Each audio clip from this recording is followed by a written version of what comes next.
துலா ராசிக்காரர்கள், உங்கள் ராசியில்தான் சூரியன் வந்திருக்கிறார். அதுதான் ஐப்பசி என்பதை ஞாபகத்தில் வைத்து கொள்ளுங்கள். கண்ணில் குழப்பம், நரம்பு சம்பந்தப்பட்ட உபத்திரம், கால் இழுத்து கொள்வது, விட்டமின் டெஃபிஷியன்சி இருப்பதனால் தூக்கத்தில் கை கால் பிறலி ஏற்படுவதெல்லாம் மிக கவனமாக பார்த்து கொள்ள வேண்டும்.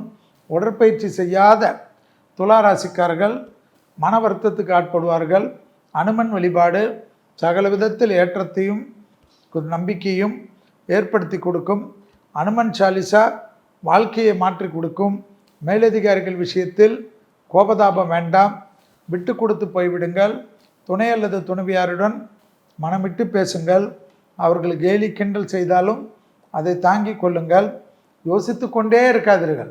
உங்கள் குடும்பத்தை தவிர மற்ற குடும்பத்தில் அப்படி இருப்பார்களோ இப்படி இருப்பார்களோ, உறவுக்காரர்களுக்கு இதை செய்வார்களோ அதை செய்வார்களோ என்றெல்லாம் இல்லாமல் உங்களிடத்தில் எப்படி இருக்கிறார்கள் என்று பார்த்து நீங்களும் இருக்கக்கூடிய காலகட்டத்திற்கு சந்தோஷத்தை வரவழைத்து கொண்டு இருக்கின்ற ஒரு நாளும் கண்ணை மூடி திறக்கிறதுக்குள்ளாக ஐப்பசி மாதம் ஓடிவிடும்.